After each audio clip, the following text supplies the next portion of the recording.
Perkenalkan, nama saya Gina Putriadia. Di sini saya akan menjelaskan 7 materi tentang materi yang sudah saya pelajari selama 6 bulan terakhir di mata kuliah Ekonomi Moneter. Selamat menonton. Jadi pengertian simpelnya dari kebijakan moneter itu sendiri adalah kebijakan dari Bank Indonesia untuk mengatur jumlah uang yang beredar di negara kita dan tingkat suku bunga guna menjaga stabilitas ekonomi. Tujuannya untuk apa sih? Tujuannya yang pertama untuk menjaga stabilitas harga seperti harga yang terlalu naik atau inflasi atau mungkin harga yang terlalu turun. Jadi itu semua sudah diatur atau distabilkan oleh Bank Indonesia. Yang kedua, mendorong pertumbuhan ekonomi. Yang ketiga, menjaga nilai tukar rupiah. Dan yang keempat, untuk menjaga lapangan pekerjaan. Oke, penjelasan selanjutnya bagaimana sih cara Bank Sentral mengatur jumlah uang yang beredar di masyarakat. Yang pertama dengan operasi pasar terbuka. Jadi kegiatan tersebut dilakukan BI dengan jual beli surat berharga. Nah, surat berharga itu apa sih? Surat berharga itu adalah surat berharga Bank Indonesia atau sertifikat Bank Indonesia yang dijual atau dibeli kepada bank-bank umum. Tujuannya untuk menjaga stabilitas ekonomi negara. Nah, BI ini melakukan dua cara untuk mengatur ekonomi di negara kita. Yang pertama, kalau BI menjual surat berharga kepada bank-bank umum, itu artinya uang dari bank-bank umum itu akan masuk ke Bank Indonesia dan uang yang beredar di masyarakat juga akan semakin sedikit, semakin menurun. Nah, itu biasanya dilakukan oleh BI ketika kondisi ekonomi negara sedang tidak baik-baik saja atau biasanya sedang inflasi. Jadi BI bakal menjual surat berharga jika terjadinya inflasi. Dan sebaliknya, jika Bank Indonesia membeli surat berharga dari bank-bank umum, maka uang yang beredar pun semakin meningkat karena Bank Indonesia menyebarkan dan memberikan uangnya kepada bank-bank umum tadi sebagai bentuk imbalan dari surat berharga yang tadi. Nah, pada saat itu juga kredit meningkat dan konsumsi juga ikut meningkat. Baik, simpelnya kalau BI menjual surat berharga itu artinya BI sedang menurunkan tingkat inflasi. Sedangkan kebalikannya, jika BI membeli surat tersebut, maka BI ingin meningkatkan jumlah uang yang beredar di negara kita. Yang ketiga ada cadangan wajib minimum bank. Nah, singkatnya cadangan wajib minimum bank itu adalah tabungan wajib bagi BI untuk menyimpan uangnya agar sistem keuangan itu tetap aman dan jumlah uang yang beredar itu masih bisa dikendalikan. Dan yang keempat ada himbauan moral. Baik, saya akan memberikan satu contoh terkait cerita atau penyampaian saya sebelumnya. Jadi satu contoh saya ini terkait COVID. Pada COVID waktu itu lagi krisis ekonomi dan para perusahaan bisnis itu lagi bangkrut juga karena tidak adanya konsumsi dari masyarakat, karena pada saat itu masyarakat juga kekurangan uang. Nah, pada saat itu cara BI mengatasi ekonomi yang sedang tidak baik-baik hal itu dengan cara menurunkan tingkat suku bunga. Agar apa? Agar masyarakat tertarik berkredit dan meningkatkan konsumsi mereka. Jadi ketika tingkat suku bunga itu turun, maka konsumsi masyarakat, pinjaman kredit juga semakin meningkat, dan ketika mereka sedang membeli kebutuhan rumah tangga, kebutuhan ekonomi mereka akan membeli kepada perusahaan-perusahaan yang bangkrut tadi. Nah, dengan begitu, jadi dari kedua pihak ini memiliki keuntungan yang sama ya. Satunya, para konsumen ini mendapatkan keuntungan karena pinjaman dari bank itu bunganya sedikit, jadi mereka bisa mengkonsumsi, bisa membeli kebutuhan mereka dengan cukup. Nah, sedangkan dari sisi perusahaan, mereka bisa merasakan timbal baliknya karena banyak konsumen yang datang ke perusahaan mereka untuk membeli produk-produk mereka. Jadi mereka ini terselamatkan dari yang namanya kebangkrutan panjang tadi. Oke, singkatnya dari cerita saya tadi adalah peran Bank Indonesia, Bank BI untuk menurunkan tingkat suku bunga ketika ekonomi sedang tidak baik-baik saja. Jadi mereka menurunkan tingkat suku bunga itu untuk kredit atau minat konsumen agar belanja. Jadi ketika mereka berbelanja ini akan ada perputaran uang di dalamnya dan ekonomi pun akan menjadi stabil karena banyaknya uang yang beredar di masyarakat. Nah, kesimpulan saya dari penjelasan yang tadi itu, instrumen kebijakan moneter ini memiliki beberapa sisi yang digunakan BI untuk menstabilkan ekonomi di negara kita tergantung kondisinya. Jadi ketika kondisi ekonomi lagi inflasi, BI-nya harus seperti apa, dan ketika keadaan ekonomi sedang turun, BI juga harus seperti apa. Jadi itu saja penjelasan saya tentang materi yang pertama. Sekian, terima kasih. Di sini saya akan menjelaskan tentang pengertian jenis pengukuran dan penyebab inflasi. Nah, inflasi itu apa sih? Inflasi itu adalah suatu fenomena yang terjadi ketika adanya kenaikan harga barang ataupun jasa yang terjadi dalam satu periode waktu tertentu. Nah, selanjutnya inflasi menurut tingkat keparahannya. Jadi inflasi yang pertama itu inflasi yang masih rendah, itu biasanya kurang dari 1 tahun itu kenaikan inflasi kurang dari 10% per tahun. Yang kedua ada inflasi tingkat sedang. Nah, biasanya inflasi ini adanya kenaikan dari 10% sampai 30% per tahunnya. Yang ketiga ada inflasi berat. Nah, inflasi ini udah ke tahap yang lebih serius ya, kenaikan sekitar 30 sampai 100% per tahunnya. Kemudian yang keempat yang paling parah banget ya teman-teman, itu ada yang namanya hiperinflasi. Nah, itu adanya kenaikan lebih dari 100% per tahunnya. Nah, kalau inflasi ringan itu contohnya seperti harga beras yang awalnya harganya 10.000 1 kg menjadi 10.200. Kemudian contoh untuk inflasi sedang itu harga beras yang tadinya 10.000 berubah menjadi 12.200 1 kilogramnya. Nah, yang selanjutnya untuk tingkat inflasi berat itu jika harga telur yang awalnya 25.000 1 kilogramnya berubah menjadi 47.000 per kilogram. Nah, kalau hiperinflasi ini pernah terjadi di Venezuela, itu ada kasusnya tahun berapa saya lupa. Ada kasusnya waktu itu harga satu bungkus roti tawar itu awalnya Rp10.000 ya, kalau udah dirupiahkan itu sekitar satu roti tawar itu harga Rp10.000. Tiba-tiba kurang dari 1 tahun berubah menjadi 1 juta rupiah untuk satu roti saja. Nah, karena tingkat inflasi ini yang begitu parah, begitu banyak orang-orang yang menghamburkan uang, begitu banyak uang-uang yang tersebar di masyarakat, jadi nilai uang ini sudah tidak berharga lagi. Inflasi menurut penyebabnya itu ada 2. Yang pertama demand pull inflation, yang kedua cost push inflation. Jadi demand pull inflation ini ketika permintaan lebih tinggi daripada penawarannya. Jadi misalkan di sebuah kota terdapat handphone merek baru dan peminatnya ada sekitar 200 orang yang mau beli satu merek HP itu, tapi stok yang tersedia cuma tinggal 100, sedangkan yang ingin beli handphone itu sekitar 200 orang. Maka di situ kesempatan para produsen untuk menaikkan harga jual aslinya. Jadi ketika permintaan naik, maka harga yang ditawarkan juga akan ikut naik. Nah, ini terjadi karena adanya pendapatan masyarakat yang naik dan kredit waktu itu mudah untuk didapatkan. Nah, kalau untuk cost push inflation ini terjadi karena biaya produksi yang meningkat, maka produsen juga meningkatkan harga jual. Contoh seperti harga BBM, ketika harga BBM naik, maka para produsen juga akan menaikkan harga jual produk mereka. Seperti itu ya. Selanjutnya, bagaimana sih cara menghitung perhitungan inflasi? Jadi caranya itu dengan IHK tahun lalu dikurang IHK tahun ini, kemudian dibagi lagi dengan IHK tahun lalu dikalikan 100. Jadi cara menghitungnya itu dengan cara IHK tahun lalu dikurang dengan IHK tahun ini, kemudian dibagi lagi dengan IHK tahun lalu dikalikan 100.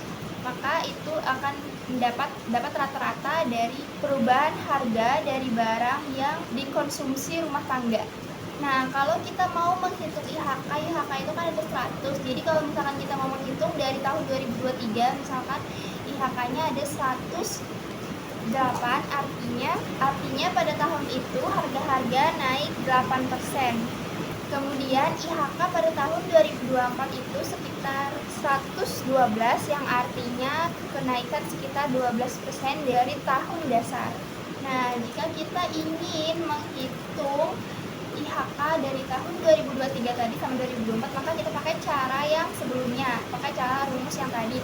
Jadi caranya itu IHK tahun 2023 itu sekitar 108 dikurang IHK 2024 sekitar 112, maka dibagi lagi IHK di tahun 2023 tadi 108, lalu dikalikan 100%, maka hasilnya sekitar 3,70%. Maka kenaikan inflasi dari tahun 2023 sampai 2024 itu sekitar 3,70% ya teman-teman. Jadi kesimpulannya, inflasi itu bukan cuma kenaikan harga, tetapi juga kenaikan daya beli seseorang, tabungan, dan kestabilan ekonomi. Dengan memahami inflasi, kita lebih bijak dalam mengelola uang. Sekian dari saya.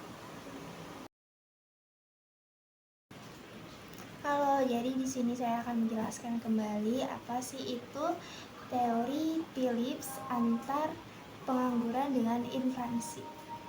Jadi menurut kurva Phillips adalah teori ekonomi yang bersifat kebalikan secara negatif antara tingkat pengangguran dengan tingkat inflasi. Nah, maksudnya itu kalau misalkan tingkat pengangguran turun, maka banyak yang bekerja, maka jika banyak orang yang bekerja, digaji dan mendapatkan banyak uang semakin tersebar, dan itu artinya inflasi akan naik. Kebalikannya, jika pengangguran itu banyak dan pekerja itu sedikit, maka inflasi akan turun.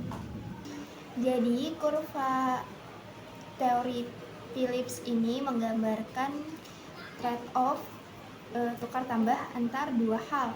Ingin inflasi rendah, maka siap-siap banyak pengangguran. Ingin penganggurannya turun, maka siap-siap inflasinya yang akan naik. Baik, dari gambar kurva di sini menunjukkan bahwa jika pemerintah ingin menurunkan tingkat pengangguran, maka pemerintah juga harus membayar inflasi yang sangat tinggi. Begitupun juga sebaliknya. Apa sih hubungan antara inflasi tadi dengan pengangguran? Jadi hubungannya itu seperti ini. Saat pengangguran rendah dan banyak orang yang bekerja, orang-orang kan mendapatkan gaji. Ketika gaji itu masuk, tingkat konsumsi banyak orang juga semakin meningkat, dan itu menyebabkan inflasi atau kenaikan harga karena banyaknya permintaan dari para konsumen yang sudah mendapatkan gaji tadi. Maka dari itu harga pun juga ikut naik. Nah, saat pengangguran yang tinggi, banyak orang yang tidak berpenghasilan dan permintaannya turun, permintaan barang turun, harga stabil dan rendah. Maka jika banyaknya pengangguran tadi, orang-orang yang tidak bekerja dan tidak memiliki penghasilan, maka harga-harga pun juga ikut turun, harga menjadi normal. Kemudian ada implikasi kebijakan. Nah, kebijakan ini dibagi menjadi dua. Yang pertama, kebijakan ekspansif atau menurunkan pengangguran. Yang kedua, ada kebijakan anti-inflasi. Jadi itu seperti menurunkan inflasi kebijakannya. Nah, ketika pemerintah bisa menambah belanja atau menurunkan suku bunga, memudahkan. Jadi ketika suku bunga itu turun, banyak orang yang akan kredit. Nah, ketika banyak orang yang kredit, uang itu kan akan dipegang oleh masyarakat dan mereka kan berbelanja sesuai kebutuhan mereka kan. Nah, maka dari itu ketika hal itu terjadi, ketika pemerintah menurunkan suku bunga dan banyak yang minjam kredit di bank, maka inflasi naik karena saat itu pengangguran juga akan turun. Kalau pemerintah menurunkan inflasi, yang kebijakan anti inflasi tadi, Jika pemerintah bisa menaikkan suku bunga, ini kebalikan dari yang tadi, atau membatasi belanja, itu akan menyebabkan inflasinya turun dan pengangguran juga ikut naik. Karena banyak orang yang mungkin tidak bisa pinjam uang di bank secara kredit karena adanya kenaikan tingkat suku bunga dan juga pengangguran, banyak pengangguran dari situ. Makanya inflasi juga turun. Nah, maka dari itu pemerintah itu harus bijak antara stabilitas harga dan lapangan pekerjaan agar kondisi ekonomi di Indonesia ini seimbang. Maka pemerintahnya juga harus bijak dalam memutuskan trade-off itu. Nah, kesimpulannya dari yang tadi di kurva Phillips ini mengajarkan kita bahwa menjaga keseimbangan antara inflasi dengan pengangguran merupakan tantangan utama dalam kebijakan ekonomi. Jadi, ketika ingin memutuskan sebuah trade-off yang seperti tadi, itu harus dilakukan dengan bijak dan penuh hati-hati. Di sini saya akan menjelaskan tentang pasar valuta asing. Jadi, pengertian pasar valuta asing itu adalah tempat di mana mata uang dari berbagai negara saling ditukar satu sama lain. Fungsi falas sendiri ada beberapa. Yang pertama itu untuk menukar mata uang antar negara. Jadi kalau misalnya kita sedang berpergian ke luar negeri, ke negara orang, kita perlu menukarkan mata uang kita ke mata uang negara yang kita kunjungi. Yang kedua, untuk menentukan nilai tukar atau biasa yang disebut dengan kurs, seperti harga rupiah ke dolar, ke euro, ringgit, yen, dan lain-lain. Yang ketiga, untuk memfasilitasi investasi antar negara. Jadi kalau misalkan ada investor asing mau berinvestasi di negara kita, maka mereka perlu menukarkan uang mereka ke mata uang kita gitu, agar mereka bisa menanamkan modalnya di Indonesia. Yang keempat ada hedging atau melindungi nilai tukar mata uang kita. Jadi kalau misalkan kita yang awalnya menjual barang seharga 5 juta, nanti yang sampai ke kita juga 5 juta walaupun tiba-tiba harga dari negara lain itu anjlok. Jadi itu tidak mempengaruhi uang yang sudah kita simpan, yang sudah kita kunci tadi. Kemudian ada penentuan nilai tukar mata uang. Yang pertama ada floating exchange rate atau kurs mengambang. Nah, di sini ini nilai tukar mata uang tuh tergantung pasar, bisa berubah-ubah. Terus juga pemerintahnya sendiri pun juga tidak ikut campur tangan gitu. Yang kedua ada fixed exchange rate atau kurs tetap. Itu artinya nilai tukar ditentukan dan dijaga langsung oleh pemerintah. Pemerintah juga menukar nilai mata uangnya sesuai dengan yang ditetapkan. Yang ketiga ada managed flow, kurs mengambang yang terkelola. Nah, kadang di sini tuh pemerintah suka ikut campur agar nilai tukar mata uang itu tetap stabil.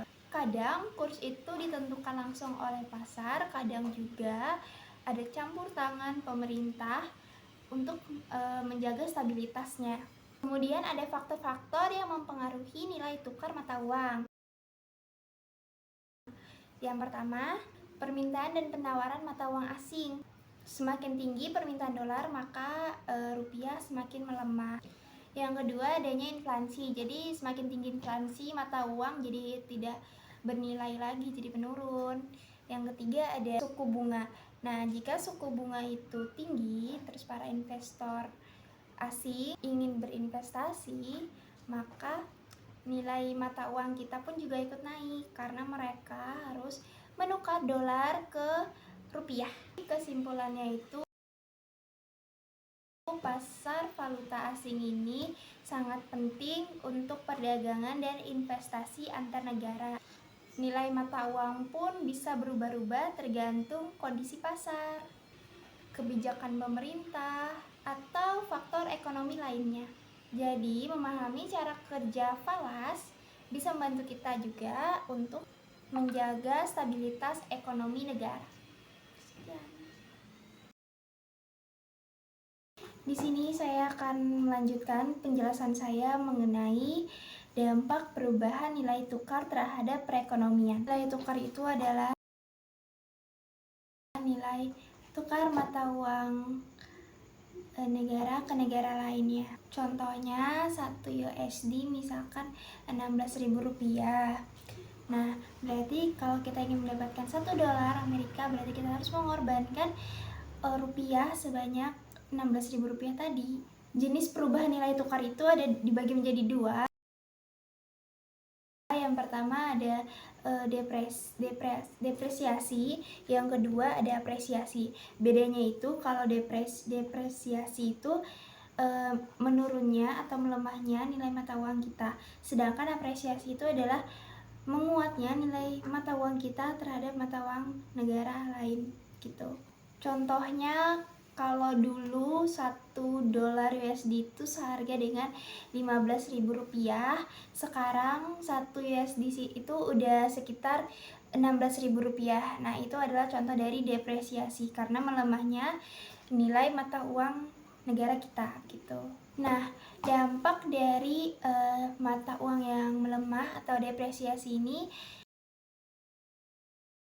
meliputi beberapa hal. Yang pertama itu biaya produksinya meningkat karena barang impor dari luar.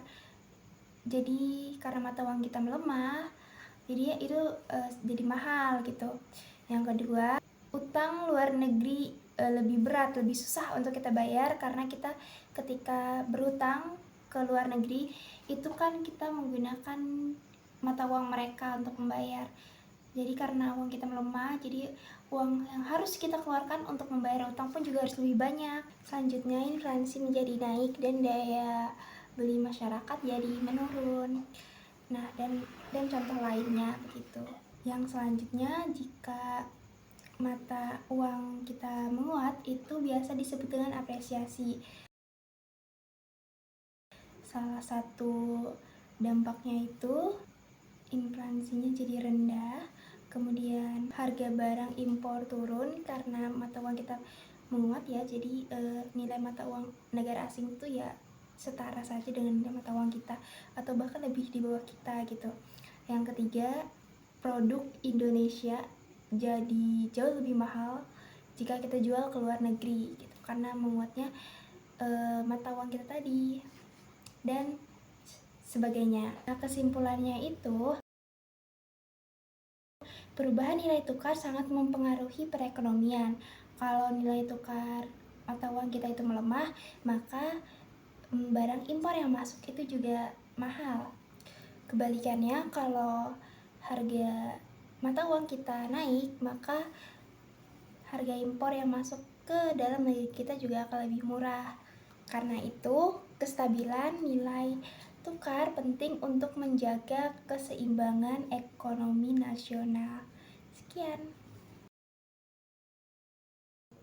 Dilanjutkan dengan pembahasan tentang krisis keuangan. Krisis keuangan adalah suatu fenomena di dunia keuangan dan ekonomi di suatu negara yang sangat fatal dan menjadi masalah yang sangat serius. Biasanya itu terjadi saat bank-bank jadi bangkrut, nilai uang suatu negara jadi turun, harga-harga di pasar juga anjlok, orang-orang serta perusahaan tidak mampu bayar utang. Itu yang menyebabkan ekonomi menjadi buruk dan orang-orang juga kehilangan pekerjaan sehingga tidak dapat penghasilan. Nah, selanjutnya tentang apa sih penyebab krisis keuangan. Jadi yang pertama itu ketika orang-orang punya spekulasi berlebihan. Misalkan ada satu berita tentang harga rumah atau saham yang lagi tinggi, kemudian orang-orang FOMO tanpa dianalisis, orang-orang jadi banyak beli. Kemudian padahal itu belum tentu kalau itu tuh harga yang bagus. Kemudian tiba-tiba harga itu menjadi turun, menjadi anjlok dan orang-orang pun akan mengalami kerugian. Yang kedua, adanya kebijakan moneter atau lending yang longgar. Itu maksudnya seperti ketika bank meminjamkan semua orang kredit. Jadi kalau ada orang yang datang, bank itu akan tidak berpikir panjang lagi apakah orang ini mampu bayar atau tidak. Pokoknya ketika ada yang datang ke bank dan ingin meminjam kredit, meminjam uang secara kredit, bank itu langsung kasih aja gitu uangnya. Walaupun mereka ini tidak tahu apakah orang ini bakalan mampu bayar suatu saat nanti ataupun tidak, dan itu menyebabkan mungkin banyak yang gagal bayar dan menyebabkan bank itu jadi bangkrut, jadi rugi. Yang ketiga, masalah ketiga, kalau misalkan ada investor asing yang berinvestasi di negara kita, kemudian ada berita politik atau ekonomi tentang di dalam negara yang mungkin bakalan berpengaruh terhadap ekonomi. Nah, para investor itu akan takut berinvestasi lagi di negara kita, dan mereka juga takut untuk menarik uang mereka. Nah, akibatnya menyebabkan ekonomi goyah pada saat itu. Selanjutnya, dampak krisis perekonomian tuh apa saja sih? Ketika adanya peningkatan pengangguran, mungkin perusahaan lagi bangkrut dan tiba-tiba mem-PHK secara massal. Yang kedua, inflasi atau deflasi yang ekstrim, jadi tiba-tiba harga naik atau mungkin turun secara tiba-tiba karena daya beli yang rendah. Yang ketiga, kurs mata uang kita melemah. Jadi kalau misalkan ada utang negara, itu bakalan susah karena nilai mata uang kita sudah melemah dari nilai mata uang negara lain. Jadi kalau misalkan kita mau bayar utang ke luar negeri, itu utangnya akan semakin berat gitu, semakin banyak. Jadi kesimpulannya, krisis ekonomi ini terjadi karena kesalahan dalam mengelola keuangan, baik dari sisi pemerintah, masyarakat, perusahaan. Kalau tidak bisa dikelola dengan baik, maka yang ada malah bangkrut dan kerugian begitu banyak uang. Jika tidak dikendalikan dengan baik, akan banyak orang yang kehilangan pekerjaan dan harga-harga juga tidak stabil.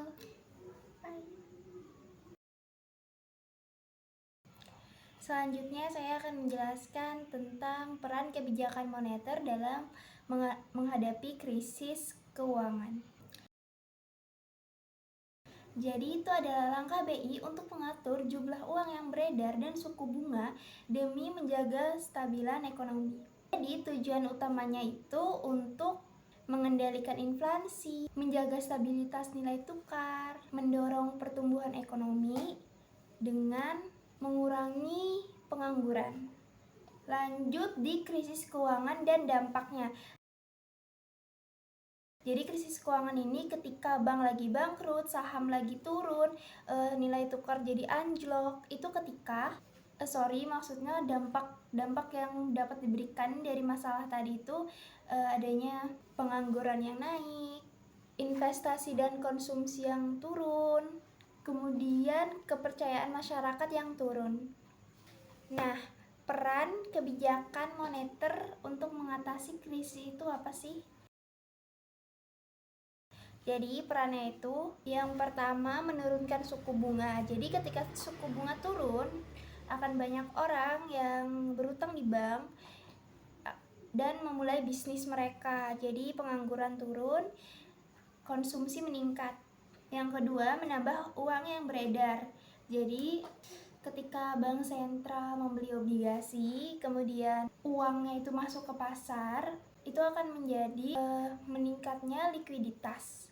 Yang ketiga, menjaga stabilitas sistem keuangan. Nah, itu maksudnya memberi bantuan likuiditas ke bank yang kesulitan agar tidak bangkrut gitu. Nah, kesimpulannya, peran kebijakan moneter ini sangat berpengaruh penting bagi menstabilkan perekonomian. Mulai mengatur jumlah uang yang beredar, mengatur tingkat suku bunga.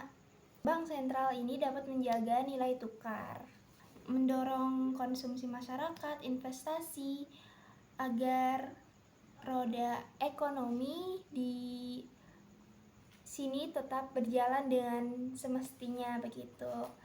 Sekian.